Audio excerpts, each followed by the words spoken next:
Uma boa noite. Boa noite. Vamos então começar os nossos estudos com a leitura, com a mensagem da noite. Faça questão de ser alegre e otimista. Nada na terra pode destruir a felicidade do homem otimista e alegre. Se lhe chegarem dores, receba-as com calma e não se deixe atingir por elas. Não coloque sua felicidade no que lhe vem de fora. Construa sua felicidade dentro de você mesmo, fazendo consistir sua aventura no progresso constante da vida do espírito, na sabedoria do coração. Então, com essa mensagem, então vamos elevar o pensamento a Deus e rogando a Ele nesse momento que possamos entrar em contato com nossos benfeitores, nossos mentores, com esta família que está reunida, nos dando força, apoio, orientações, nos inspirando na noite de hoje, no dia a dia, sob a tutela maior do nosso Pai Francisco. E aqui nessa casa de Francisco, que possamos ser humildes instrumentos de auxílio, levando consolo, divulgando a doutrina espírita, o Consolador prometido por Jesus a todos os corações, encarnados e desencarnados, que possam ser todos agraciados, receberem as bênçãos, aqueles que estiverem vibrando conosco nos seus lares, e aqui dentro, nesse clima de paz, de harmonia, não só aqui dentro, mas no ambiente externo, no bairro, nos vizinhos, que possam receber este amparo, essa luz possa se irradiar a todos os corações. E assim, Senhor, damos início com as nossas atividades da noite de hoje, que assim seja. Assim seja.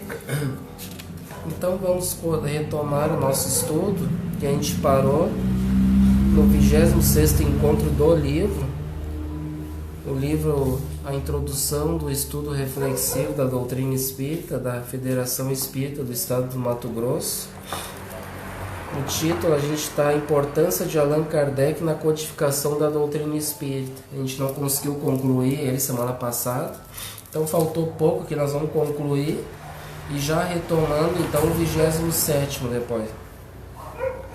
Então vamos ver que a gente parou. Acho que está escrito aqui página 204, livro Obras Póstumas. Ah, tá. É mesmo, tá. Tá isso. Então tem que pegar o livrinho lá. Deixa eu ver onde é que tá. Tá aqui, Deve ó. estar aqui, que a gente usou. Acho esse aí, esse aí. Esse aí, obrigado. Página 204. Então a gente estava lendo um texto lá da Obras Póstumas de Kardec. Agora deixa eu ver o título aqui, o que é para nós lembrar. É um texto que a gente estava refletindo de Obras Póstumas, intitulado A Minha Primeira Iniciação do Espiritismo, no qual Allan Kardec demonstra cabalmente a utilização de sua experiência e conhecimento como cientista e educador no trato com a revelação espírita. Eu não vou desfocar lá mesmo, eu ia começar aqui daí. Tu não fez um risquinho ali, nada? Não, mas é no começo da página. Eu não sei onde é que tá. Parou ali, eu acho que entretanto era muito bom e se dissera protetor da família. Aí depois disse, com frequência fazia rir, também sabia quando preciso dar ponderados conselhos e manejar. Se ensejo se apresentava o epigrama, espirituoso e mordaz. Relacionamo-nos de pronto. A ele me ofereceu constantes provas de grande simpatia.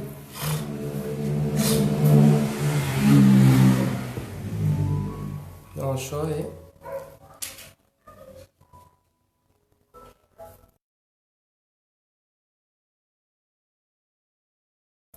Mas eu me lembro que eu ia ler a página 204, não li não. Vamos ver aqui.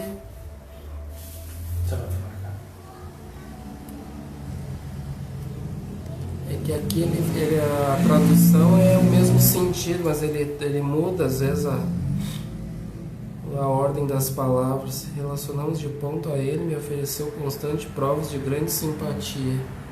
Foi lido até 203. É isso aí. Pode retomar daqui, ó. Tá certo. Fechou com o que eu tava lendo aqui.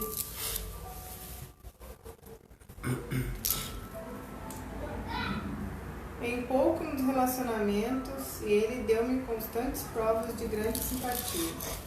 Não era muito adiantado, porém, mais tarde, assistido por espíritos superiores, ajudou-me nos meus primeiros trabalhos. Depois disse-me que devia reencarnar e nunca mais tive notícias suas. Foi ali que fiz os meus primeiros estudos sérios sobre espiritismo. Não tanto pelas revelações como pelas observações. Apliquei a essa ciência o método experimental, não aceitando teorias preconcebidas, e observava atentamente, comparava e deduzia as consequências dos efeitos. Procurava elevar-me às causas pela dedução e encadeamento dos fatos, não admitindo por valiosa uma explicação, senão quando ela podia resolver todas as dificuldades da questão. Foi assim que procedi sempre em meus anteriores trabalhos, desde os 15 anos. Compreendi logo a gravidade da tarefa que ia empreender e entrevi naqueles fenômenos a chave do problema, tão obscuro e tão controvertido, do passado e do futuro da humanidade, cuja solução vivi sempre a procurar. Era, enfim, uma revolução completa nas ideias e nas crenças do mundo. Cumpria-me, pois, proceder com circunspecção e não levianamente, ser positivo e não idealista, para não me deixar levar por ilusões. Um dos primeiros resultados das minhas observações foi saber que, sendo os espíritos as almas dos homens, não possuíam a soberana sabedoria nem a soberana ciência, e que o seu saber era limitado ao grau de adiantamento, assim como a sua opinião só tinha o valor. Esta verdade reconhecida desde o princípio preservou-me do perigo de acreditar na infalibilidade deles e livrou-me de formular teorias prematuras sobre os ditados de um ou de alguns. O fato apenas de comunicação com os espíritos, independente do que eles pudessem dizer, provava a existência do mundo invisível, pondo capital, campo imenso aberto às nossas explorações. Chave de uma multidão de fenômenos inexplicados. O segundo ponto, não menos importante, era conhecer o estado desse mundo e os seus costumes, se assim me posso exprimir.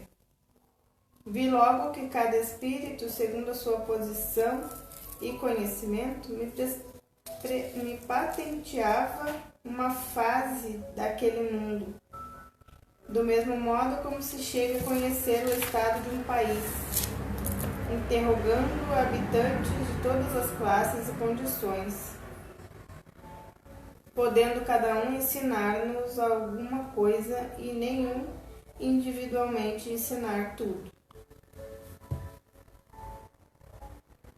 Incumbe ao observador formar o conjunto coordenado, colecionando e conferindo uns com os outros documentos que tenha recolhido.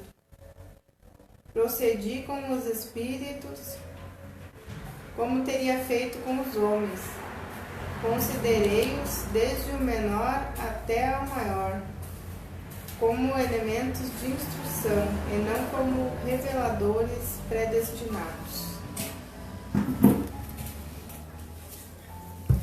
Tais foram as disposições com que empreendi e com que sempre segui os estudos espíritas, observar, comparar e julgar. Essa foi a regra invariável que me impus. É isso aí, né? Terminou aí, né? Não sei, tem mais uns 500 coisas aqui. Aqui deu uma parada, então dá uma segurada aí, que eu acho que tem muito ali ainda, continua.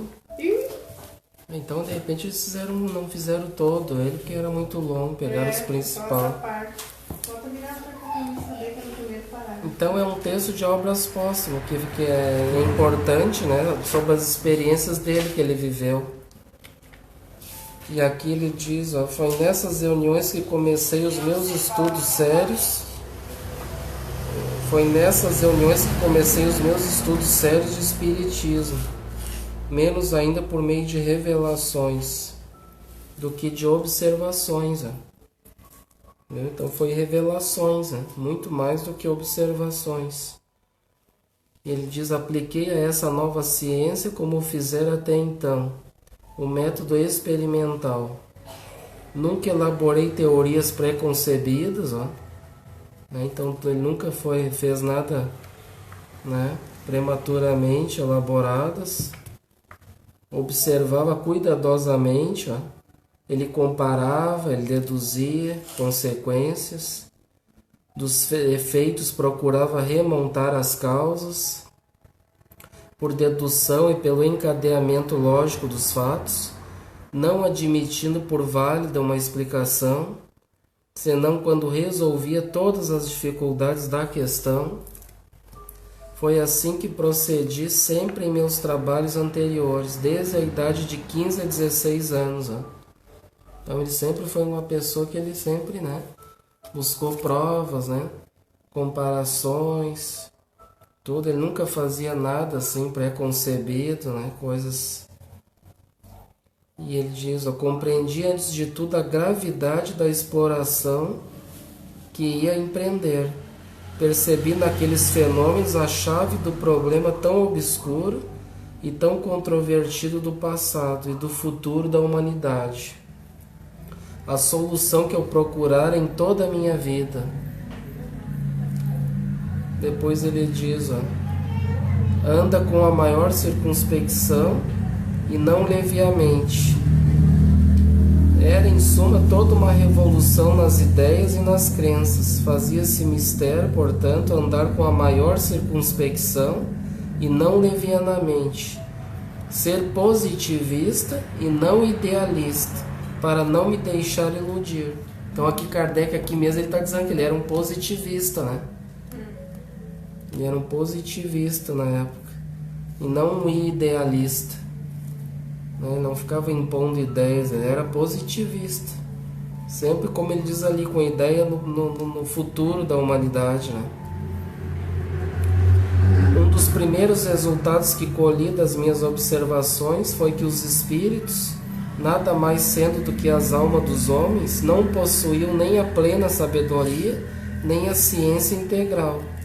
Que o saber de que dispunham se circunscrevia ao grau que haviam alcançado de adiantamento.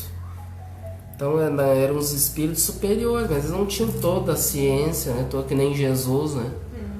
Então por isso que eram vários espíritos, né? E que a opinião deles só tinha o valor de uma opinião pessoal. Ó.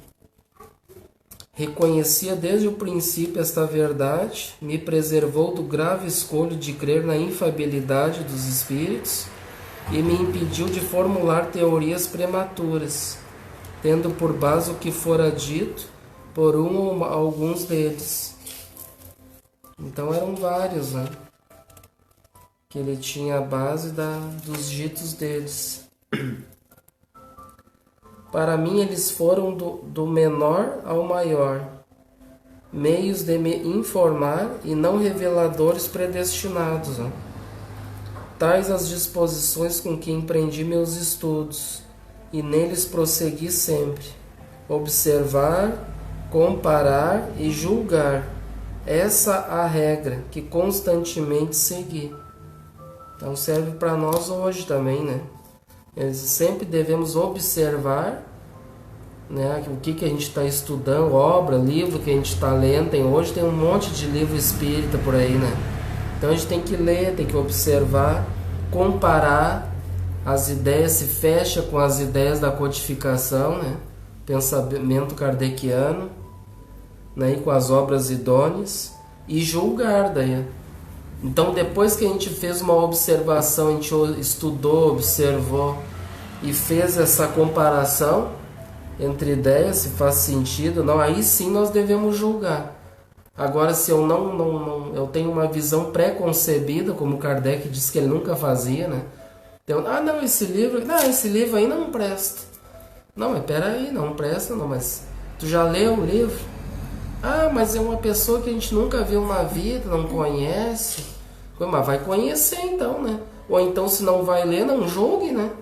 Ainda tem aquele que diz, não, mas o fulano que é amigo do Beltrano, parente do ciclano lá, falou que esse livro não é bom.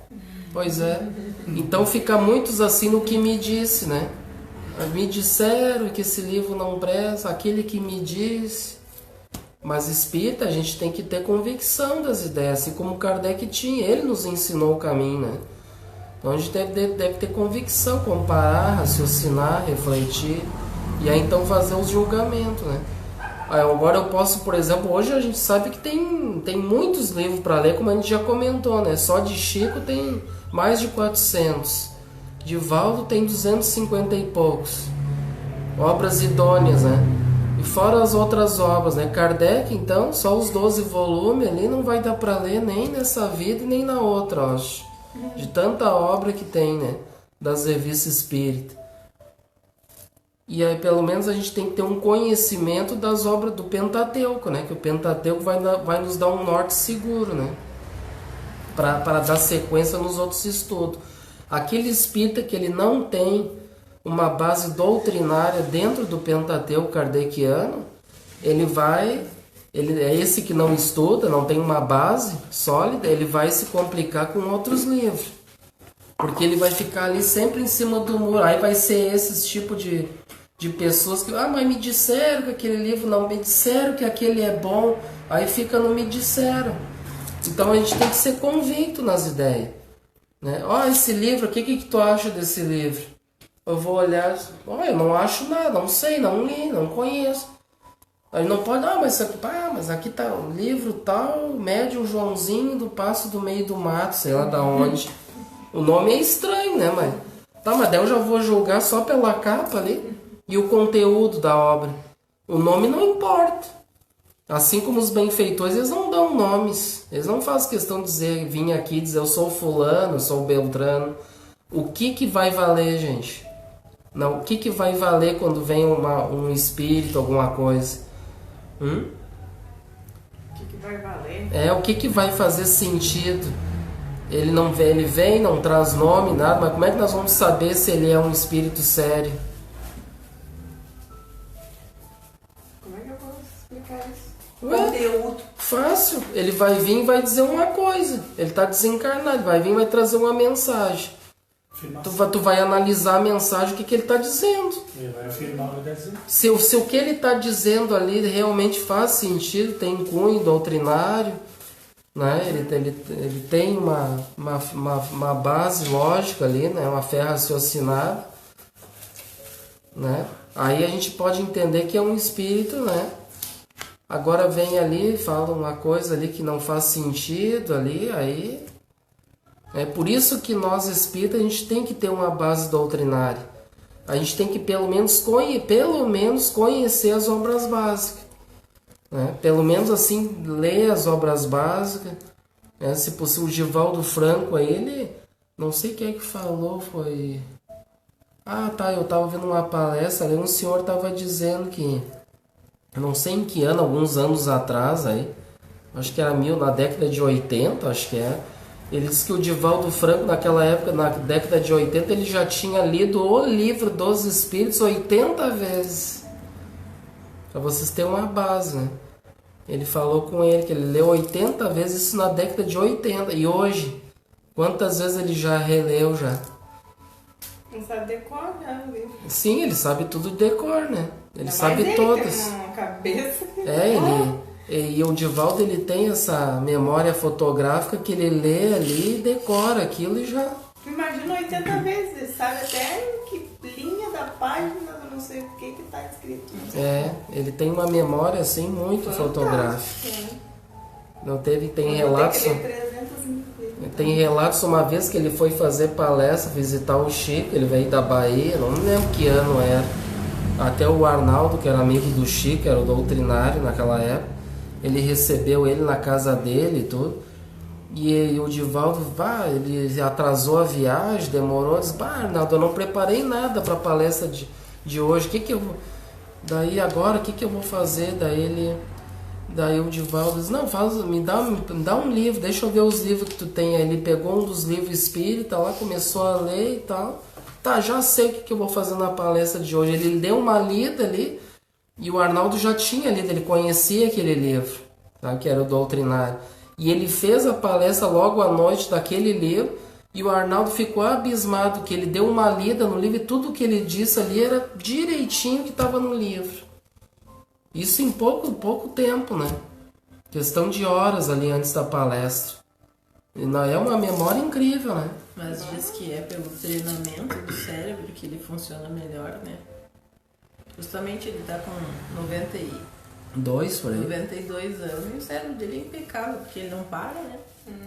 Ele tá sempre treinando. E assim, em termos de conhecimentos gerais, também ele tem grande conhecimento geral, né? Das coisas, ele sabe datas, tudo. Olha, o cara é fora de série. Também tem uma evolução, né? Eu ia dizer, né? O espírito dele já não é só treinamento cérebro. Não vem com você de que Jesus é Jesus, vai começar. Não, mas ele já nasceu com uma facilidade pra coisa. Então essa aqui foi muito boa, né? Então ele sempre estudou nesse sentido, observando, comparando e aí então julgando. Essa é a regra que constantemente seguir. Então a gente não pode ficar mais assim julgando, né? Se comparou, que nem diz, estudou, leu, isso aqui não faz sentido, né? Não, tá fora do contexto doutrinário, né? Do Pentateuco, né? Aí então a gente tem que descartar, né? Descartar, realmente eu li, não... Agora a gente não pode julgar pelo nome, pela capa. Papai, hoje tem 500 livros aí que estão lançando direto e reto. Aí aparece uma obra ali e tu diz, mas esse livro aqui é bom, tu olha ali tudo, a capa, diz, às vezes tu não pode dizer, não, esse livro aqui não presta porque não é do Divaldo, não é do Chico. Tem gente que é assim, né? Ou então, não, mas isso aí não é Kardec. Tá, então, tudo que não é Kardec tá fora para ele. Divaldo, Chico, para ele é tudo fantasia. Infelizmente tem espíritos que são assim. Tem espírita de tudo quanto é tipo hoje que não deveria. Deveria ter um tipo só, como Kardec está nos apresentando aqui, né? Mas tem espírita chiquista, tem divaldista, tem haroldista, tem tudo que é tipo de espírita, tem, né? Que se diz que é espírita, né? E tem os kardecistas, né? Até diz, eu sou espírita kardecista. Não deveria, né? Porque, na verdade, ou é espírita, né? Espírita é um só, espírita cristão, né? Mas fala que é kardecista para o pessoal entender. Claro, daí tem que ter o bom senso. Se a pessoa não conhece, mas que tipo de espírito que é? Aí tu vai dizer, né? Não, é espírito, estuda as obras de Kardec. Tá. Senão a pessoa pode confundir as coisas, né? Como tem muitos que confundem, não conhecem, né? Que aí já mistura que é um bandista, que é macumbeiro, sei lá o que é, né? Não, ainda confunde com espiritualista, né? Muitas das vezes eles confundem a gente com espiritualistas, né? Que os espiritualistas são mais fantasiosos, assim, a coisa mais bonita. É mais místico. Mais místico, isso, é mais bonita a coisa. Então a gente tem que ficar sempre alerta, né? E nunca julgar, apresentar um livro, falar sobre um livro, Por mais que tu acha meio estranho o nome do médium, a coisa se é livro psicográfico, né? Mas não vai dizendo, não, esse livro aqui não... Se não conhece, diz, olha, eu não conheço e por enquanto não vou poder ler, porque eu tenho um monte de livro, prioridades para ler e não vai dar para ler. Porque hoje o comércio de livro está muito grande. E tem muita gente que está assim, olha, acho que a cada dia, não sei, a cada semana aparece um livro espírita por aí. E aí eles divulgam, quer vender, vira um comércio também, né? Muitas vezes é um comércio. E aí tem gente que tem aqueles papa-livro, né? Que estão sempre comprando lançamento, nem sabe o que é, vai comprando. Né? E não pode sair por aí comprando tudo que vê também, né? Quero nem ler. Pois é. Aí tem gente, eu comprei... Não, pior tem gente que compra e nem lê. Aí vai guardando lá, minha prateleira de livro. Vai comprando. Olha que eu comprei essa semana, lançamento, mas já leu? Não li ainda, tô lendo, não li nem o outro ainda. Às vezes já tem uma penca de livro, uma fila de livro, não leu nem 10 livros ali ainda, que já comprou e já tá comprando mais, né? Então a gente tem que ficar atento sobre isso. Vai ajudar uma obra assistencial. Aqui diz, Allan Kardec descreve nesses parágrafos o método que usou, baseado nas suas experiências e nos seus conhecimentos. Ele não colocou em primeiro plano a revelação, mas as observações, utilizando o método experimental. Isso é muito significativo. Em vez de elaborar teorias pré-concebidas a partir de revelações, ele observava cuidadosamente, comparava e deduzia as consequências. Partia do pressuposto de que a revelação poderia ser verdadeira ou falsa, viu? A gente comentou antes. Se faltasse lógica, minimamente que fosse, aquela suposta revelação não era de um espírito superior.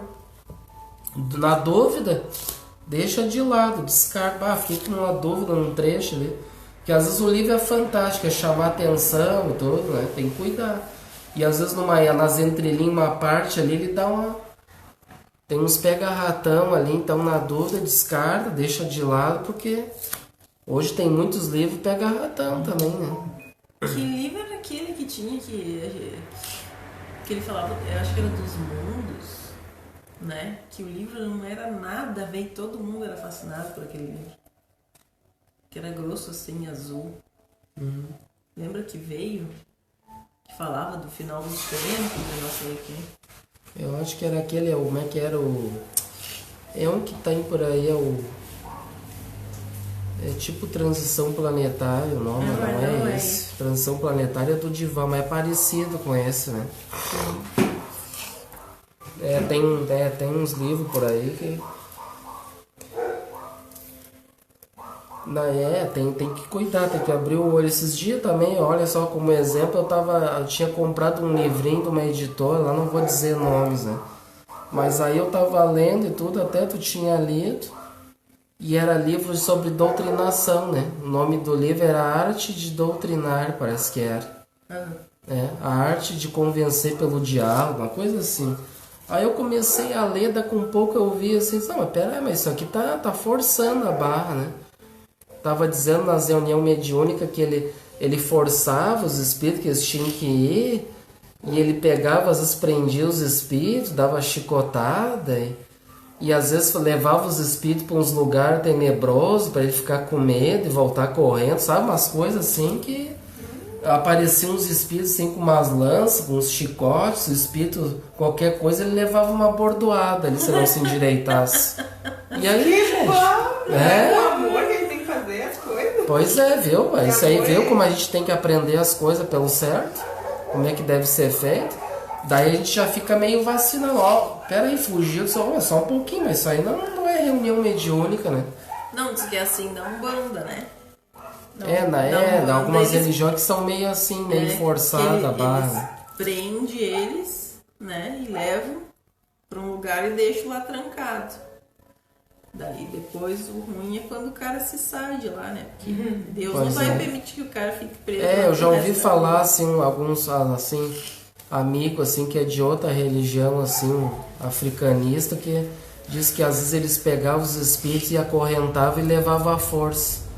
Quando ele estava obsediando, incomodando, eles vinham, acorrentavam e levavam lá para um lugar lá, né? Segundo os relatos desse, até ele é médium, né? Que trabalha nessa linha de religião africana, né? Então a gente lendo um livro, é um livro que é para ser inspirado, a arte de doutrinar, né? E a arte dele de doutrinar era pelo convencimento. Ele tinha que convencer o espírito que ele tinha que sair daquela vida ali para um outro lugar, que aquele lugar não era para ele ficar. E se ele não fosse, o bicho ia pegar pro lado dele, olha. Não, olha, vou te contar aquele livro, comecei a ler, assim, se a pessoa não tem uma... Por isso que eu digo, se a pessoa não tem uma base doutrinária, não tem Kardec como base, a pessoa vai ler assim, mas só um pouquinho, mas isso aqui não faz nem sentido, muito menos até com Jesus, né? E Jesus nunca usou a força com ninguém, né? Nunca forçou a barra, né? Ele convidava tudo, mas nunca forçava. E assim a gente deve ser também, tudo. A gente sempre deve agir com amor, né? Nas palavras, ter um cuidado, tratar ele como se fosse o nosso filho, o nosso irmão, né? O mais necessitado, né? E não querer a força. Não, agora você veio pra cá, né? Aí vem um chefão ali dos lugarzinhos lá tenebrosos, lá vem, não, nós vamos te acorrentar agora porque tu tem que, né? Nós vamos te levar à força, vai ser preso agora. Já pensou? Então é complicado, então é coisas que tem por aí, né? Infelizmente. Não vou dizer nome, não cabe, mas já fica o alerta para se cair um livro assim nas mãos, fiquem esperto, né? Porque se a pessoa não tem uma base, ela vai ler, aquele livro te chama a atenção, que fantástico, o cara é o cara, né? O cara tem toda a artimanha, ele sabe convencer, hipnotiza os espíritos, leva para um outro lugar lá dizendo que tem aranha, que tem cobra, que vai pegar ele, faz ele ficar com medo e voltar correndo, sabe? Uma coisa assim incrível, né? Traumatiza mais o espírito. Eles ficam totalmente traumatizados, né? Na hora. Na verdade, com gana de 20 E destruir fizeram a isso hora aí que foi. comigo, com as aranhas aí, ó. Botaram a faca nos caras. Botaram as aranhas. Então hoje, deixa eu ver o que eu digo. Tudo que provém deles deve ter um caráter nobre e de profunda sabedoria, com uma lógica, a estimular a prática das leis divinas e o desenvolvimento das virtudes. Ó. Viu? Então sempre tem que estar, na verdade, em consonância também com as leis de Deus, né? E com a prática das virtudes. Então se a gente aprende, por exemplo, a amar, né? Tolerar, ser bondoso, caridoso, como é que eu vou tratar meu irmão ali mal, né? Asperamente, vou tratar mal. Mas é reunião mediúnica, tem que ser severo com aqueles espíritos ali, né? Os irmãozinhos que estão, né, em regiões não boas, né? Eu tenho que ser severo com eles, porque eles têm que entrar na linha. Mas quem somos nós, né? Nem Jesus agiu assim, nem Kardec, aí nós vamos querer, né? Não, aí a gente tem que... Então hoje muitas pessoas difundem no movimento espírita coisas absurdas, ó, que chocam o bom senso. A gente acabou comentando, né? Ideias que expressam derrogação das leis divinas, como se fossem revelações de espíritos superiores, por falta de usar o método kardeciano, ó, para analisar as supostas revelações. Viu? Então é isso, gente. Alguma dúvida? Entenderam bem? Ele falou bastante coisa. Ali a gente estudou na semana passada as dificuldades do Kardec. A gente até comentou, quem não viu o filme, assistiu o filme, tava muitas partes que eu ia lendo aqui, eu ia me lembrando do filme, né? Fazia bem sentido. Muito bom o filme. Então é isso, a gente concluiu esse aqui, a importância de Kardec na codificação da doutrina espírita. Entenderam bem, então? Então vamos para o 27º encontro. Agora um novo título. Agora o tríplice aspecto da doutrina espírita e a importância das obras básicas para o espiritismo e para a minha vida. Então agora nós vamos começar mais a adentrar mais no tríplice aspecto da doutrina, né? Qual é o tríplice aspecto da doutrina espírita? Lembra?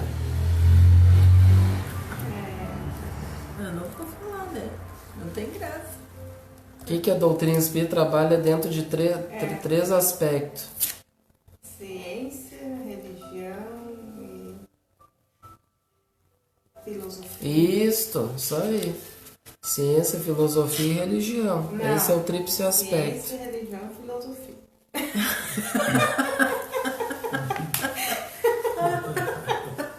Só pra te incomodar. Só pra... A Fábio é católica. É bitolado. Só pra te incomodar. Então nós vamos começar a estudar então sobre o tríplice aspecto, né? E a importância das obras básicas para o espiritismo e para nossas vidas. Nós vamos pegar cada obra básica para ver, ó, como é que funciona tal obra básica, como é que é, tá?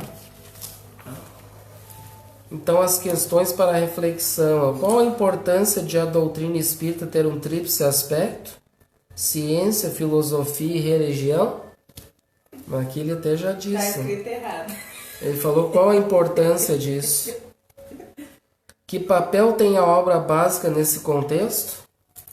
Então são as duas questões que nós vamos estudar. Ó. Começaremos as nossas reflexões com uma citação de Allan Kardec no preâmbulo do livro O que é o Espiritismo? Que diz assim: o Espiritismo é ao mesmo tempo uma ciência de observação e uma doutrina filosófica. Como ciência prática, ele consiste nas relações que se estabelecem entre nós e os espíritos. Ó. Então, preste atenção. Ó.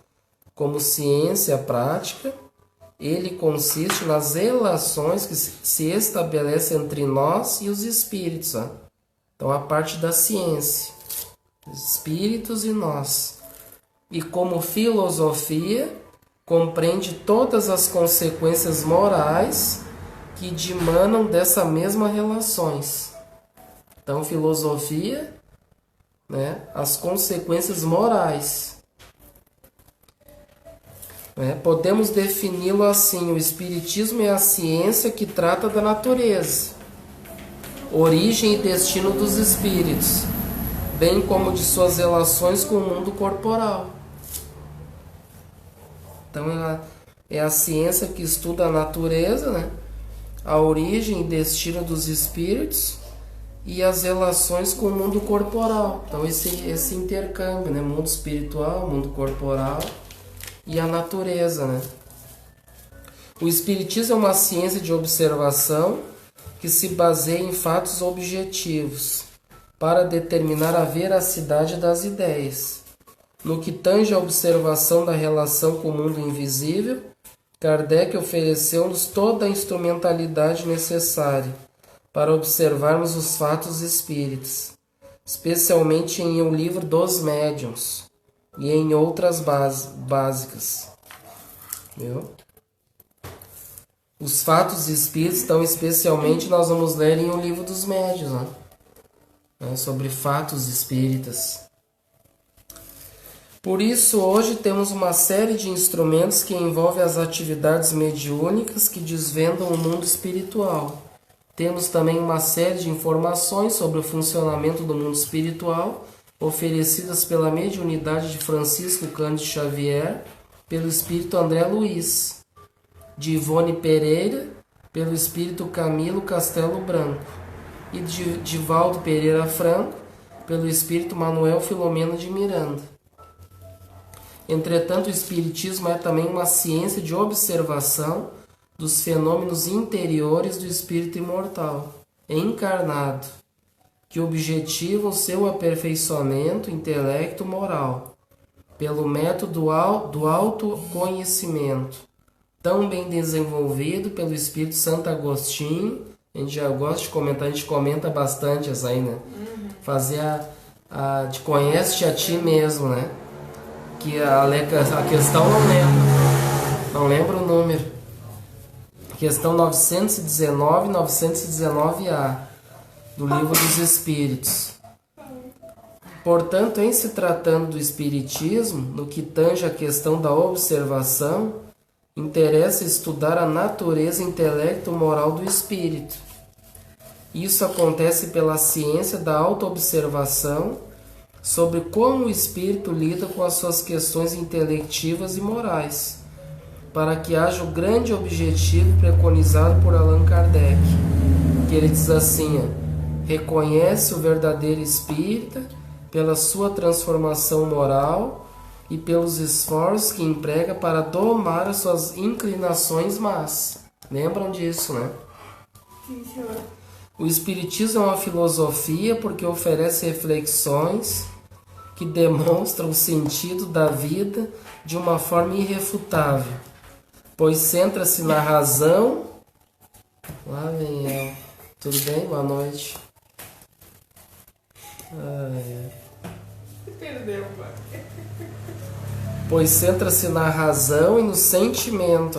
Então, duas asas importantíssimas para a gente entender as coisas. Que a gente deve ter. Essas duas asinhas para compreender o espiritismo, a vida e nos autoconhecer. Uma das asinhas, razão, e a outra, sentimento. Então, a gente tem que ter as duas asinhas. Se eu tiver só uma asinha, eu vou ficar, né, desasado. Né? Não vai conseguir voar. Então, por exemplo, se eu tiver só a razão, né, aí não vou ter o sentimento. Então, por isso que tem que ter os dois, né? Tem que tudo passar pelo cunho da razão, né, mas sempre colocando sentimento, né? Essas duas asas são muito importantes. Vamos ver aqui.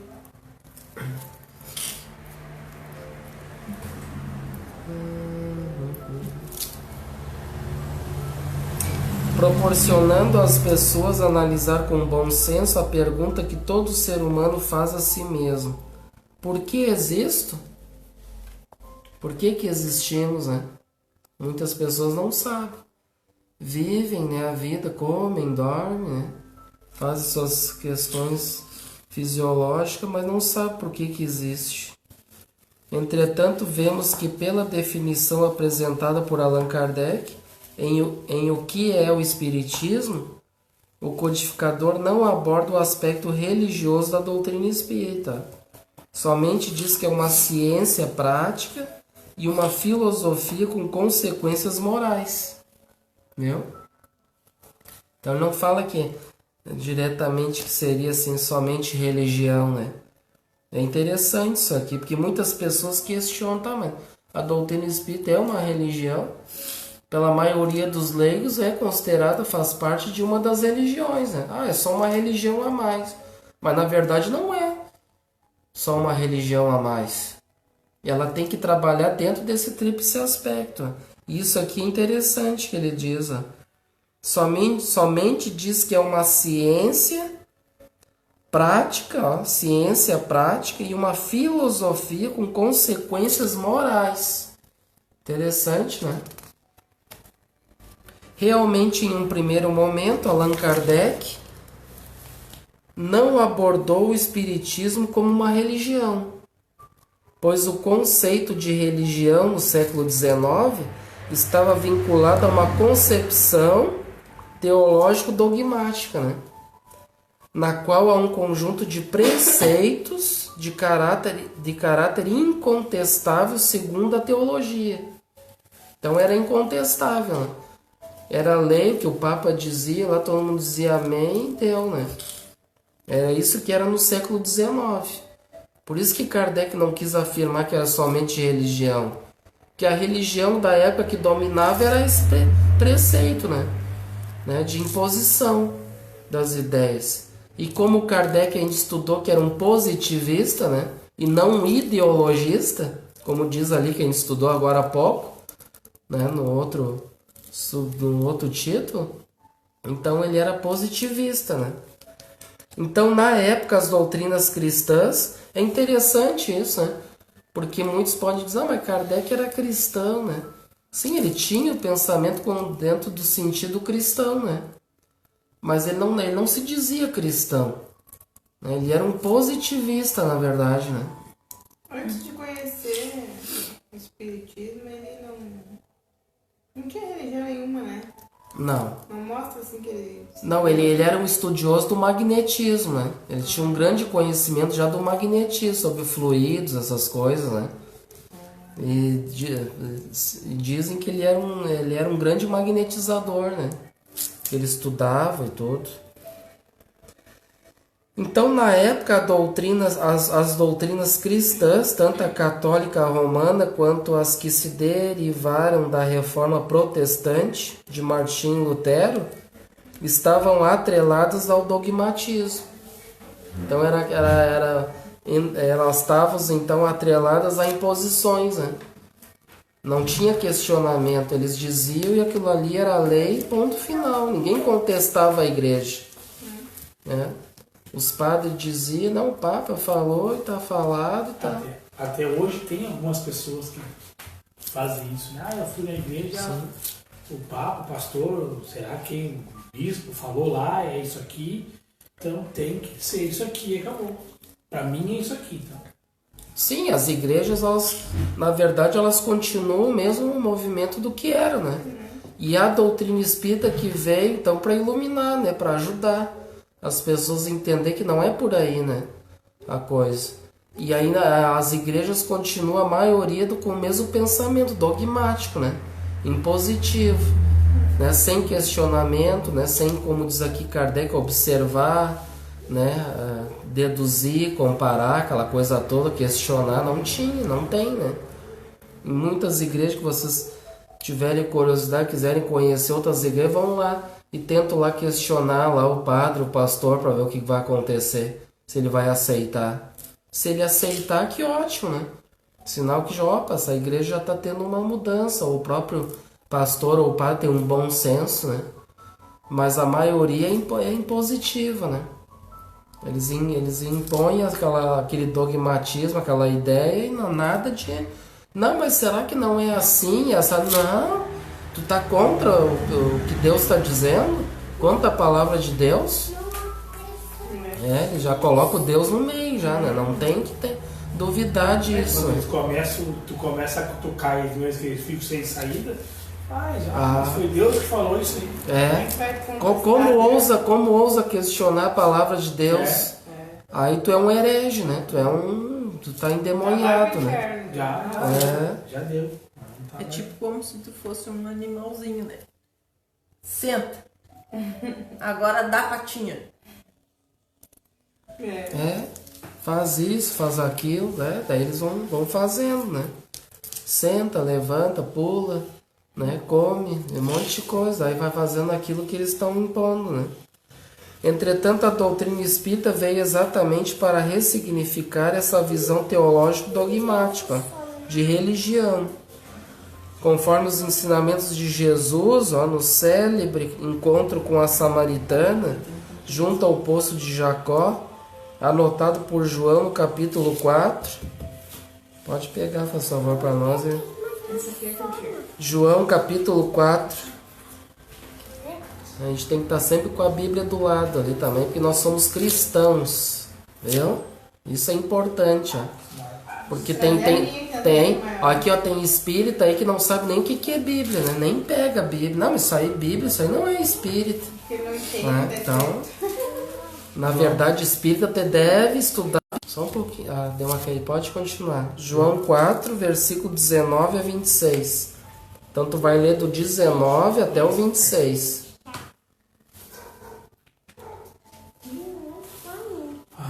O Senhor disse: a mulher, vejo que tu és profeta. Nossos pais adoravam neste monte, vós, entretanto, dizei em que Jerusalém é o lugar onde se deve adorar. Disse-lhe Jesus: mulher, podes crer-me que a hora vem, quando nem neste monte, nem esse Jerusalém, adorarei o Pai. Vós adorarei o que não conheceis, nós adoramos o que conhecemos, porque a salvação vem dos judeus. Mas vem a hora, e já chegou, em que verdadeiros adoradores adorarão o Pai, em espírito e em verdade, porque são estes que o Pai procura para seus adoradores. Deus é espírito e importa que os seus adoradores o adorem em espírito e em verdade. Eu sei, respondeu a mulher, que há de vir os Messias chamado Cristo. Quando ele vier, nos anunciará todas as coisas. Disse Jesus: eu sou o que falo contigo. É isso aí, entenderam? Não tá difícil de entender isso aí, tá? Bem... Mais ou menos. Então vamos ver aqui, ó. Então Jesus nos ensinou a adorar a Deus em espírito e verdade, como diz ali, né? Ou seja, em nossos corações. E a doutrina espírita, o Consolador prometido pelo Cristo, surgiu no século XIX para reviver o cristianismo puro e límpido dos primórdios, conforme já estudamos, ó. Então a gente vem para o Espiritismo veio para reviver a mensagem do Cristo lá do início, né? E aí muitos dizem que espírita é coisa do diabo, que é isso, que é aquilo, mas na verdade a doutrina espírita é a, né, com todo o respeito, eu acho que é a mais cristã de hoje, na verdade, porque ela traz o cristianismo puro, né, sem deturpações, nada, né, erros, vem de uma forma clara, né? Tudo, explicando tudo que não foi compreendido e que inclusive deturparam, né? Que modificaram o pensamento. Então, na verdade, a doutrina espírita é para ser a mais cristã, na verdade, né? Na sua pureza, né?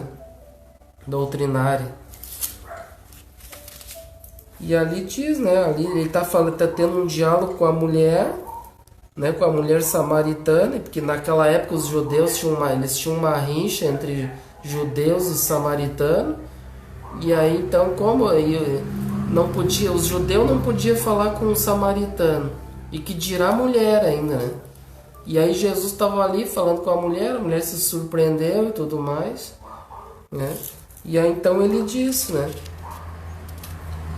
Ela disse assim, nossos pais, ela diz a ele, nossos pais adoraram neste monte, ó, e vós dizeis que em Jerusalém é o lugar onde se deve adorar. Então ela achou que era um lugar, né? Que tinha que adorar lá em Jerusalém, que lá que era o lugar para adorar a Deus. E Jesus disse, ó, mulher, crê-me que a hora vem em que nem neste monte, nem em Jerusalém adorareis o Pai. E Jesus está dizendo que não tem lugar para adorar a Deus. Né? Vós adorais o que não sabeis, nós adoramos o que sabemos, porque a salvação vem dos judeus. Mas a hora vem, e agora é, em que os verdadeiros adoradores adorarão o Pai em espírito e em verdade, ó. Porque o Pai procura tais que assim adorem. Então vai chegar um momento que nós vamos adorar Deus, né? Somente o nosso templo é o coração, na verdade, como diz aqui. Então não existe, não precisa ter lugar para nós adorar a Deus. Nós vamos chegar a um tempo de evolução que não vai ter mais casas espíritas, igrejas. Nós vamos adorar a Deus constantemente, assim, de coração. Não vai precisar de templos, né? Que nem hoje a gente necessita ainda de templos, né? Como a casa espírita, por exemplo. Então, mas claro, isso aí com o tempo, né? De evolução, né? E ele diz, né? Um dia, né? E a mulher disse, eu sei que o Messias, que se chama o Cristo, vem quando ele vier, a nos anunciará tudo. Ela já sabia que havia de vir um Cristo, né? E aí Jesus diz, eu sou, eu que falo contigo. E ele estava dizendo para eu que sou o Cristo. Né, que está falando com ela, ela estava esperando, ela já sabia também. E aí ele disse a ela. Entenderam agora? Ficou mais fácil, né? É natural que diante de um cristianismo repleto de dogmas e práticas exteriores, distanciado dessa proposta de Jesus, Allan Kardec, em um primeiro momento, recusou-se a dizer que o Espiritismo é sim religião, para que não o confundíssemos com uma religião dogmática a mais a competir com as outras, entenderam? Por isso que ele não disse ali naquele momento, porque senão ia estar competindo com a Igreja Católica. Daí ia ser uma heresia que, né? Se eles até queimaram os livros lá na época, né? Imagina, eles iam dar um jeito. Kardec foi até preso, né? Né? No filme mostra, foi até preso. E aí logo foi solto, né? Até foi o próprio padre que mandou soltar ele, né? Ele foi lá conversar com... Eu tô dando spoiler do filme. Eu adoro dar uns spoilers aí, né? Mas é bom pra ver o filme. Então, ó, por isso abordou inicialmente suas consequências morais, ó. Então ele abordou as consequências morais, né? Falando das leis divinas, né? Das virtudes, a parte moral. Mas não dizendo assim, colocando assim, como se fosse uma religião, porque aí ia estar competindo com a católica, que era a máxima ali naquela época. Com o tempo, o próprio codificador reconheceu a sublimidade religiosa da ciência e filosofia espírita. Reflitamos sobre uma parte deste artigo publicado na Revista Espírita de dezembro de 1968, intitulado O Espiritismo é uma Religião? Então, as revistas espíritas têm bastante informações ali, né? Que ele publicava nas revistas assim que não tem nas obras básicas, né? Aí ele publicava na Revista Espírita. E é bem interessante, né? Porque muitos ainda se perguntam, o Espiritismo é uma religião? Daí ele publicou na Revista Espírita de 1968, de dezembro. Trata-se do discurso de abertura da sessão anual comemorativa dos mortos, na Sociedade Espírita de Paris. O Espiritismo é uma religião? Aí diz assim: onde quer que se encontrem 2 ou 3 pessoas reunidas em meu nome, aí estarei com elas. Mateus capítulo 18, versículo 20. Quem é que diz isso? Jesus, né? Onde estiver, né? A gente às vezes tem poucas pessoas, às vezes tem 2, 3 ali fazendo um evangelho. Onde tiver 2 ou mais reunidos em meu nome, ali eu estarei. Foi ele que disse, né? O próprio Cristo que disse, né? Então não há dúvidas. Jesus nolo indica pelas palavras citadas no alto.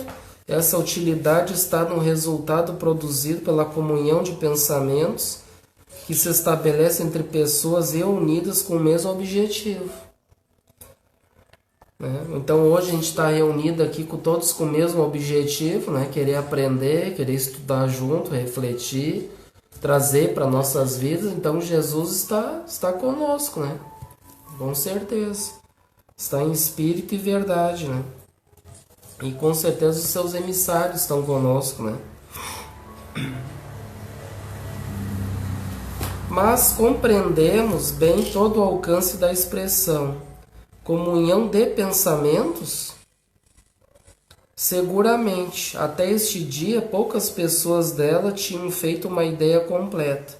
O Espiritismo, que nos explica tantas coisas pelas leis que nos revela, vem novamente nos explicar a causa, os efeitos e o poder dessa situação do espírito.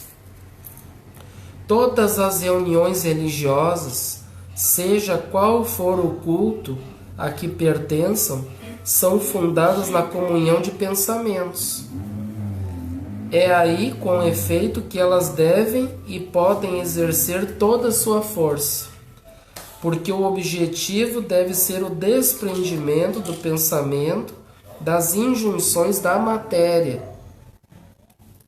Infelizmente, a maioria se afasta desse princípio, à medida que fazem da religião uma questão de forma, né?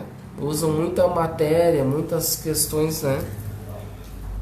Disso resulta que cada um, fazendo consistir seu dever na realização da forma, julga-se quite com Deus e com os homens, quando praticou uma forma. Então muitos acham que basta ir naquele dia, naquele horário, levar a Bíblia, sei lá o que, né? Se ajoelhar, gritar, cantar, sei lá, que está tudo resolvido, né? faz aquele ritual ali que tá quite com Deus, ali já pagou teus pecados da semana, pode ir para casa, volta, né? Que aí chega em casa, briga com todo mundo, né? Aí tá quite com Deus, né? Peca na semana, chega domingo, tão tranquilo. Aí se na Bem fácil assim, né? Seria bem fácil, né? Porque daí a gente pinta e borda a semana toda, né? Faz o que bem entende, o que quer. Né? Que Paulo já nos diz que tudo nos é lícito, mas nem tudo convém, né? Aí tem gente aí que bebe, né? Faz um monte de coisa por aí, sei lá o que faz, respeitando todos, né? Cada um faz o que quer da sua vida. Mas tem práticas ilícitas, né? Que causam mal, né? E aí depois vai para uma igreja lá, reza lá, sei lá quantas Ave Maria, Pai Nosso, se ajoelha lá, tá tudo resolvido. Faz o sinal da cruz com água benta ali, aí o padre passa tocando água, tá? Ainda vai lá e toma a hóstia lá e tudo, se confessa, tá tudo resolvido. Não, se fosse assim seria fácil mesmo, né? Mas ainda pelo menos vamos pensar assim que pelo menos já estão pelo menos no caminho, né? No sentido de já ir pelo menos, né? Fazer oração, ouvir alguma coisa, porque sempre vai ter alguma coisa boa para ouvir, né? Agora o pior é aqueles materialistas, mesmo ateu, que não quer saber de nada, vive uma vida extremamente materialista, não tem religião nenhuma, né? Porque a gente deve respeitar as crenças dos irmãos, né? Que a gente sempre, não gosta da doutrina, não entende, não quer, procura outra religião, então. Né? Tem tantas religiões por aí, alguma religião para a pessoa pode ir se sentir bem, aqui eu me senti em casa, gostei, é isso aí que eu quero, que bom. Né? Desde que pratique o bem, né, para a sua vida, para a vida do próximo, né, praticando as virtudes, que eles dêem um caminho a Deus, isso é válido, né? Agora o nome de religião, isso aí não importa. O que importa é se realmente aquela religião está conduzindo para um caminho do bem, né? Está transformando em homens e mulheres de bem, né? Agora o resto não importa se é que religião que é, né? E dá muita perseguição, muita coisa, muita até violência por causa disso, né? Muita discussão, né? Violência. Outro, né? Esse dia eu vi um palestrante, como é o nome? Não sei o que, Trigueiro, uma coisa assim. André Trigueiro. Acho que é isso. Ele falando que lá no Rio de Janeiro, quando os do tráfico lá são presos, daí são convertidos lá na cadeia, né? Que se transformam em mulher. E aí eles mandam o pessoal deles pressionar quem é de religião afro, assim, né? E manda sair da favela, manda fazer horrores com eles, porque eles são dessa religião. Já pensou? Preconceitos que ainda tem, né? Infelizmente, né? É a ignorância, na verdade, aquilo que a gente estava comentando, não julgar, né? Respeitar as opiniões, né? Tudo. Mesmo que tu conheça, essa religião aí, a gente sabe que, né, tem coisa ali que não está correta. Não está conduzindo ao bem, né? Está enganando, tudo que a gente já comentou, os falsos profetas, que tem por aí, Jesus está aqui, não acrediteis em todos os espíritos, né? Em todos aqueles que dizem Jesus está aqui, ficar aí na dúvida, né? Então a gente deve respeitar, né? Respeitar, porque agora eu vou pegar, eu não conheço, mas não, isso aí não presta. Né? Sim, mas quem é ele para julgar e condenar, né? Expulsar? Pois é. O que ele está aprendendo então nessa religião que ele entrou, né? Porque, exatamente, porque a própria lei maior, o que diz, né? É amar a Deus, né? E amar a Deus acima de todas as coisas e ao próximo como a ti mesmo, né? Amar o teu próximo, não diz que próximo que é, né? Amar a todos, não importa a religião. Escolha, né? Agora não vou deixar de me dar com uma pessoa porque ela é de outra religião. Não importa. Faz sentido isso. A doutrina espírita nos ensina, por isso que a gente deve praticar as leis, né? Amar a Deus sobre todas as coisas e ao próximo como a ti mesmo. O próximo não interessa que religião que ele é, que cor que ele é, e não importa, tem que amar, respeitar, né? Não julgar, né? Então, certamente, deixa eu ver aqui onde é que eu parei.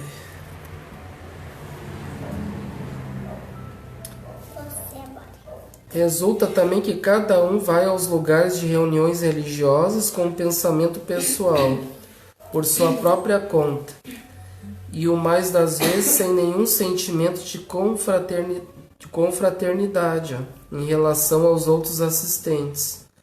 Ele está isolado em meio à multidão e não pensa no céu, senão para si mesmo. Então tem muitos que se isolam assim, né? Eles que vão para o céu, o resto tudo vai para o inferno, né? A religião deles é que vão ser salvos, as outras nenhuma presta, né? E aí então isso é um preconceito, né? É querer colocar um exclusivismo ali, né? E Jesus colocou algum exclusivismo. Jesus, quando veio, ele diz: eu sou de tal religião e esses vão ser salvos. Ele não disse, né? Ele não disse nem os espíritas vão ser salvos. Os evangélicos, os católicos, não falou a doutrina de Jesus, o que era na sua essência. O que era a base da doutrina de Jesus? O amor, né? O amor que era a base, né? E dentro da lei maior, né? Amor, justiça e caridade, todas as outras, né? E a máxima da lei que é amar a Deus, né? De todo o teu coração, de todo o teu sentimento, de todo o teu espírito, né? E o segundo semelhante ao primeiro, amarás o teu próximo como a ti mesmo. Toda a lei, todos os profetas estão contidos nessas duas máximas da lei. Todos os profetas, verdadeiros profetas, viu só? Como é que tu descobre o falso profeta, Edwards? Todos os verdadeiros profetas estão contidos nessas duas máximas da lei. Qualquer um que se diz profeta, ele julgou o outro, ele falou mal do outro. Opa, esse aí não é profeta, como se diz que é. Tem uns por aí dizendo que é apóstolo, que é isso, que é aquilo. Aí pega e fala que o outro é do demônio, julga isso e aquilo. Mas peraí, mas isso aí não é um profeta, é um falso. Viu como é bom estudar? Não está dentro das duas máximas da lei. Então nós somos estudantes, nós somos praticantes dessas duas máximas da lei, né? Então o nosso esforço de hoje é praticar as virtudes para amar a Deus, né? De todo o coração, de todo o sentimento, de todo o espírito, né?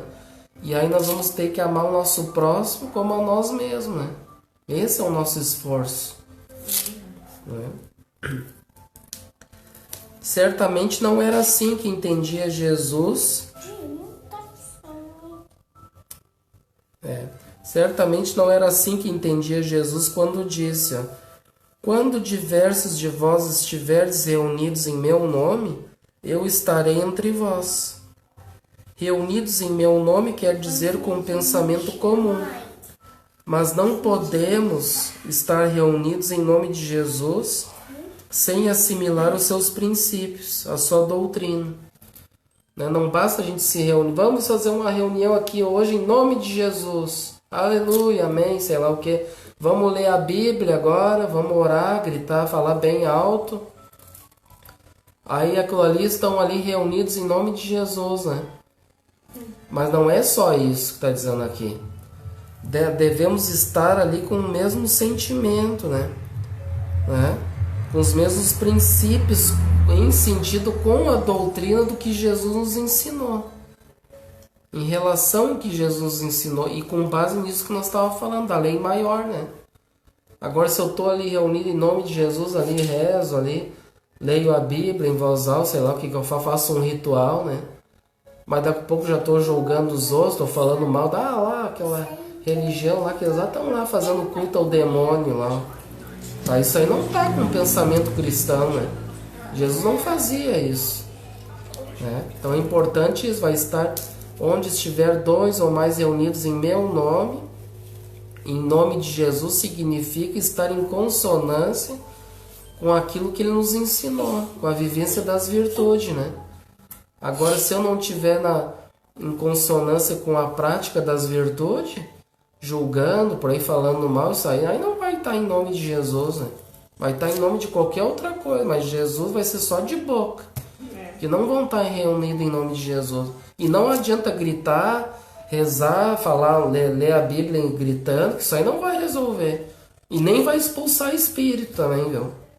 Não adianta pegar a Bíblia e bater na cabeça, gritar, que não vai expulsar. Eu lembrei agora do meu colega que trabalha comigo. Ele é evangélico, sabe? Coisa que ele é bem, sabe? Ele é bem que nem tu falou assim, é bem aquilo ali. É isso aqui, ó. É isso aqui e é isso aqui. Acabou. Tu tem que ler isso aqui e é isso aqui. Daí esse dia, por isso que eu te perguntei do dízimo. Que tu passou aquele. Eu ia passar pra ele, mas aí eu não, sabe, eu não quis brigar. Porque daí vai entrar em discussão. Ele vai, que ele vai alterar. Ele entende, ele ia na igreja, só agora ele não vai mais. Ele que desviou, não vai mais. Não tá mais praticante. Vai lá, cara, é bom pra ti, sabe? Tu vai melhorar muito. Não sei o que. Eu também, quando eu não ia, mas agora eu tô indo nas palestras, eu tô indo nos estudos. Mudou bastante minha vida, eles estão me ajudando bastante, eu tô bem, tô legal.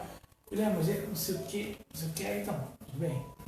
Só que daí ele falou aquele dia do dízimo, né, que até eu mandei mensagem pra ti, comentei naquela aula, tu mandou um monte de estudo ali, pra mim ali. Eu ia passar pra ele aquilo ali. Ele falou, não, isso aqui é bom pra te ler, mas eu não... eu pensei assim, não vamos cutucar. Vai chegar numa discussão que não tem fim, né? Não adianta quando a pessoa, que nem eu te disse, quando a pessoa ali bate o pé e diz que é aquilo ali, se ela disser que esse copo aqui é pedra, amém, é pedra, vai com Deus, e que essa pedra te abençoe, deu, amém. Ele é bem assim. Não adianta querer dar pano pra manga que não vai ter fim, né? Não tem como a gente convencer, né? Até quando ele chega lá e já chega bem gritando assim, meio e já ora por ele, já pra ter papo, não ficar aquela clima chato, né? Aquela rusga, Ele já bota, ele tem uns hinos lá, né? Que ele escuta, né? Tem uns hinos no telefone dele. Ele chega lá e já bota os hinos altos lá dentro do setor lá. Aí não pode, né? Pode botar, mas ele tem moço, ele bota. Ele vai lá e bota tudo bem, não sei o que, quer botar, bota. Mas daí ele começa a falar e afirmar que é aquilo ali. Eu não, pode botar. Mas aí é um fanatismo, né? Daí quando entra no fanatismo, aí é complicado. Eu ia até comentar com ele sobre o vídeo, né? Ele falou que é obrigado a pagar, não sei o que, que todos somos obrigados a pagar, não sei o que. Aí eu. Não. Vamos deixar. Daí você perguntei. Daí tu estudou, tu leu ali, tu estudou, tá tudo ali pra tirar as dúvidas. Eu tinha minha dúvida, eu tirei a dúvida. Aí dúvida. Agora. Aí até eu ia tocar no assunto, mas eu não quis, né? Não vamos fazer uma tempestade no deixa. Vai dar desavença. Faz oração, trata bem, se ele falar alguma coisa, diz amém.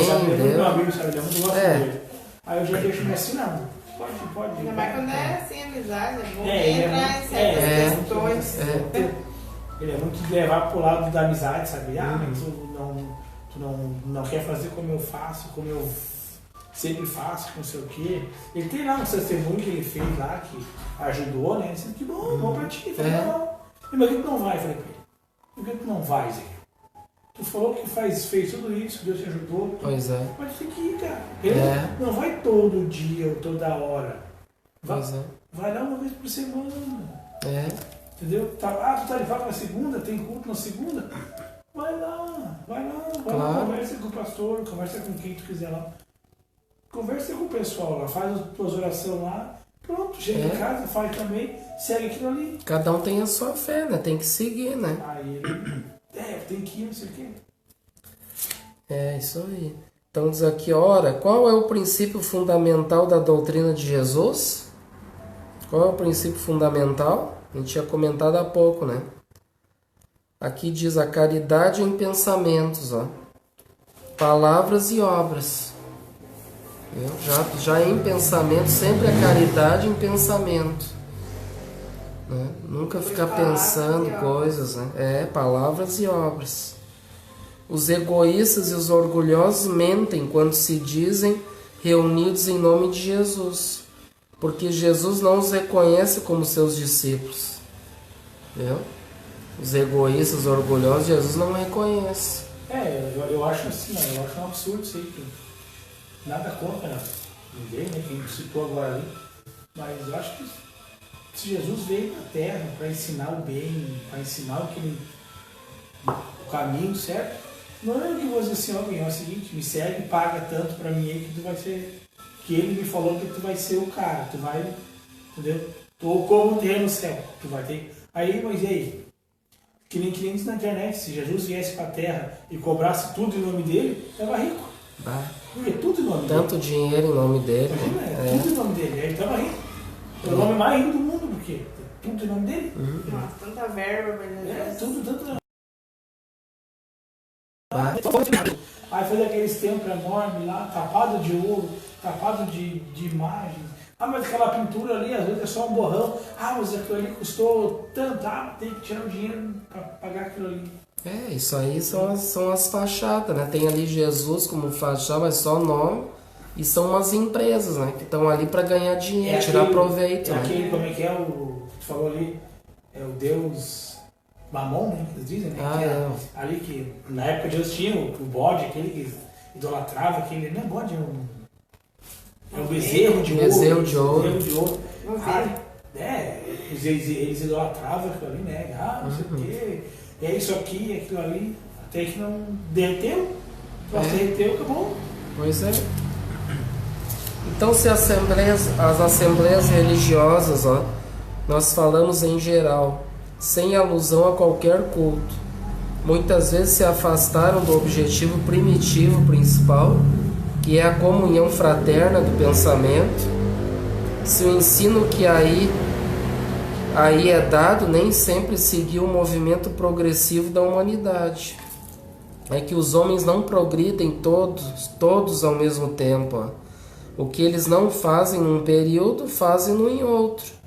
À medida que se esclarecem, vêm as lacunas que existem em suas instituições e as preenchem.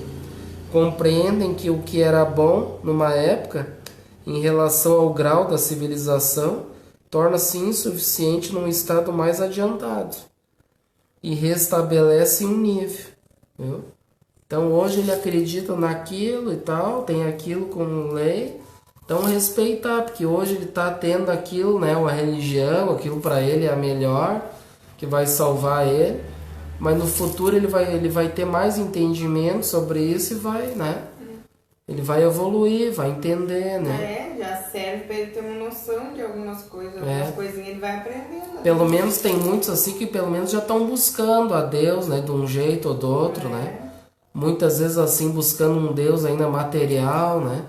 Fazendo rituais, mas já estão pelo menos no começo, né? Da caminhada, né? Alguma coisinha aprende ali, né? Uma caridade. E depois nas próximas reencarnações vai evoluindo, ele vai entendendo, né? Vai aprendendo. Então por isso que a gente não deve respeitar. Porque hoje o entendimento dele é aquilo ali. Esse copo aqui é pedra. Nessa reencarnação vai ser pedra isso aqui pra mim. Mas aí na próxima reencarnação ele vai pro mundo espiritual, já vai aprender. Eu dizia que aquilo era assim, daí vai estudar. Não era assim, aí volta já. De repente na outra volta, agora eu já tenho uma dúvida, né? Eu não sei se isso aqui é pedra ou é um copo, o que é, mas ele já tá ali já, né? Daí ele pode investigar, estudar, né? Ele já não vai, pelo menos ele já vai mudar aquele pensamento, né? Dogmático do que aquilo é pau, pedra é pedra, entendeu? Então é aos poucos, né? A caminhada é assim. Sabemos que o Espiritismo é a grande alavanca do progresso em todas as coisas, que ele marca uma era de renovação. Dissemos que o verdadeiro objetivo das assembleias religiosas deve ser a comunhão de pensamentos. É que, com efeito, a palavra religião quer dizer laço. Interessante, né? A palavra religião quer dizer laço. Uma religião, em sua acepção ampla e verdadeira, é um laço que religa os homens numa comunhão de sentimentos, de princípios e de crença. Até eu me lembro, agora tem uma mensagem que o Bezerra de Menezes, eu acho que ele ditou à Federação Espírita Brasileira, eu não me lembro qual é que é a data, mas ele fala sobre isso, que nós devemos ser um feixe de varas, né? Aquele feixe entrelaçado, assim, sabe? Um entrelaçar no outro e forte. Agora, se um deles ali começar a se romper ali, aquilo vai ficar mais fraco, né? Ele pode romper, né? Então é nesse sentido a comunhão de pensamento. Nós aqui estamos numa corrente. Se um de nós aqui ficar ali meio, ficar pensando como, esse Éder tá falando besteira, não tô acreditando nisso aí, ele não tá fazendo parte dessa corrente, desse laço, né? E aí, se ele é um trabalhador, ali tudo faz parte da equipe, ele pode comprometer o grupo, né?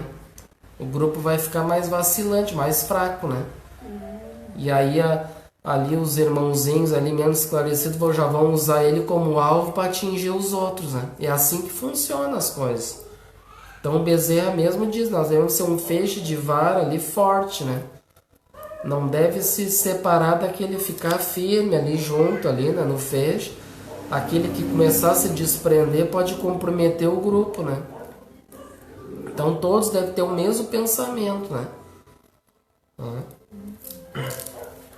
O laço estabelecido por uma religião, seja qual for o seu objetivo, é, pois, um laço essencialmente moral, que liga os corações, que identifica os pensamentos, as aspirações, e não apenas o fato de compromissos materiais que podemos romper à vontade, ou da realização de fórmulas que falam mais aos olhos do que ao espírito. O efeito desse laço moral é o de estabelecer entre as pessoas que ele une, com consequência da comunhão de vistas e de sentimentos, a fraternidade e a solidariedade, a indulgência e a benevolência mútuas. Né? Então esse é o pensamento que todos devem se unir, né? Com esses mesmos sentimentos de fraternidade, né? De ser fraterno um com o outro, ser solidário, né? De ser indulgente com a imperfeição daquele irmão que a gente viu que está de repente equivocado, né? E a benevolência mútua, né? Ser sempre bom, né? Sempre benevolente a todo momento, né? Se assim é, perguntarão, então o Espiritismo é uma religião? Ora, sim, sem dúvida. Senhores, no sentido filosófico, o Espiritismo é uma religião. E nós nos glorificamos por isto, porque é a doutrina que funda os laços da fraternidade e da comunhão de pensamentos, não sobre uma simples convenção, né, uma simples reunião ali que a gente estava comentando, mas sobre as mais sólidas bases, as próprias leis da natureza. Né? Por isso a importância de a gente entender as leis, que a gente estudou bastante, estuda entender, né, as virtudes, né, e ter a mesma comunhão de pensamentos. Né? Se tiver alguém ali que tiver de contra aquilo ali, vai dar problema, vai ter dificuldade ali naquele grupo. E quando é um grupo grande, então daí... E às vezes a gente vê grupos grandes, casas espíritas, às vezes, né, com todo respeito, grandes, muitos trabalhadores, não é fácil manter aquele grupo, aquele fecho ali forte, porque às vezes tem muito ali, né? Porque nós somos imperfeitos, aí vai ter muitos ali vaidosos, orgulhosos, né? E aí vão ficar com inveja de aquele lá, já tá se achando, aquela coisa toda, já vai ficar com inveja, né? Acha que sabe tudo. E aí vai ter tudo isso, né? E aí vai dificultar a equipe, né? O grupo, né? Então, por que então temos declarado que o Espiritismo não é uma religião? Porque não há uma palavra para exprimir duas ideias diferentes. E porque, na opinião geral, a palavra religião é inseparável da ideia de culto. Porque ela desperta exclusivamente uma ideia de forma, que o Espiritismo não tem. Se o Espiritismo se dissesse religião, o público não veria aí senão uma nova edição, né? uma religião a mais, uma variante, se quiserem, dos princípios absolutos em matéria de fé. Uma casta sacerdotal com seu cortejo de hierarquias, né? De cerimônias, de privilégios.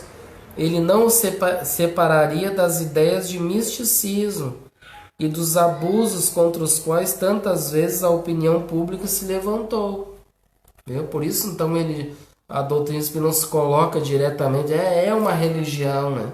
Por isso que ela não se coloca diretamente que é só uma religião, né? Ela é uma religião, né?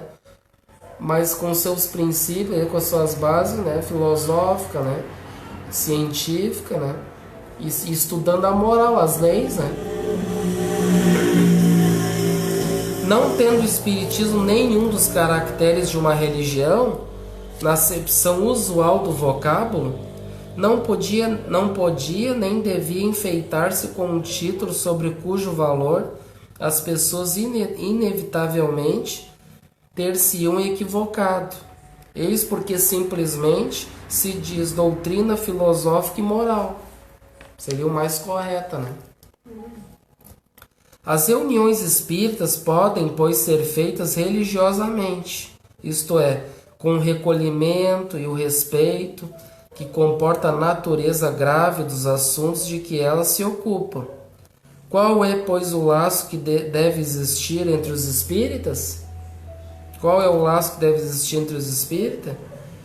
Eles não estão unidos entre si por nenhum contrato material, por nenhuma prática obrigatória, né? Ninguém é obrigado a que está aqui, tem que vir, porque senão vai para o inferno, né? Vai ser castigado. Qual o sentimento no qual se devem confundir todos os pensamentos? É um sentimento todo moral, todo espiritual, todo humanitário, o da caridade para com todos, né? Essa é a nossa bandeira máxima, né? Ou, por outras palavras, o amor ao próximo, que compreende os vivos e os mortos, pois sabemos que os mortos também fazem parte da humanidade. Por muitos acham que não fazem, né? Não, morreu, tá morto, né? Ah, os espíritas lá, aquela religião dos espíritos, fala com os mortos, né? Os mortos já morreram, né? Que tão louco, né? Religião de louco, falando com os mortos. O que eles querem falando com O Chico sofreu muito isso aí lá no início. Ah, o louco lá que fala com os mortos lá, né? A caridade é a alma do espiritismo, ó, gente. Ela resume todos os deveres do homem para consigo mesmo e para com seus semelhantes. Eis porque podemos dizer que não há verdadeiro espírita sem caridade. E encerramos a noite de hoje por aqui, né? Sem comentários com isso, né? Então essa é a nossa bandeira máxima, né? E antigamente, na época de Kardec, a Igreja Católica tinha como lema: fora da igreja não há salvação. Aí Kardec trouxe o lema: fora da caridade não há salvação. Então essa é a nossa bandeira máxima. Então, podemos hastear ela lá no topo alto, lá, né? Que essa é a nossa bandeira, esse é o nosso norte. Se alguém perguntar, pode dizer: não, os espíritos, a nossa bandeira é essa aí, ó. É com praticar as virtudes, né? Ali para a máxima da lei que a gente comentou, né? Amar a Deus sobre todas as coisas e ao próximo como a ti mesmo, né? Então, fora da caridade não há salvação. Esse é o nosso lema máximo. Então a gente para por aqui. Presta sua canetinha, por gentileza, e daí na próxima semana a gente continua. Não terminamos ainda, depois vai ter ainda, nós vamos adentrar nas obras básicas ainda. Explicar as obras básicas. Então vamos então dar uma boa noite, agradecer a todos que estavam participando aí conosco, sendo-se todos abraçados. E agora então convidamos a todos. Vamos então fazer a nossa prece de encerramento. Vamos agradecer por mais este encontro da noite de hoje, agradecendo pela saúde, por tudo de bom que temos, pela oportunidade que Deus nos deu de estarmos aqui ouvindo essas palavras que a doutrina espírita nos traz, este consolo, e que possa também levar aos ouvidos, aos corações daqueles que nos acompanharam, encarnados e desencarnados, que possam sair daqui amparados, com mais entendimento, que possam sair mais fortalecidos na fé, na razão, sempre tendo bom senso, né? Passando tudo pelo crivo da razão, E agradecemos a toda a nossa família que nos acompanha, que nos inspira nesses estudos, nesta casa abençoada, nosso Pai Francisco, que orienta toda essa família. E damos então, Senhor, por encerrado as nossas atividades da noite de hoje, que assim seja.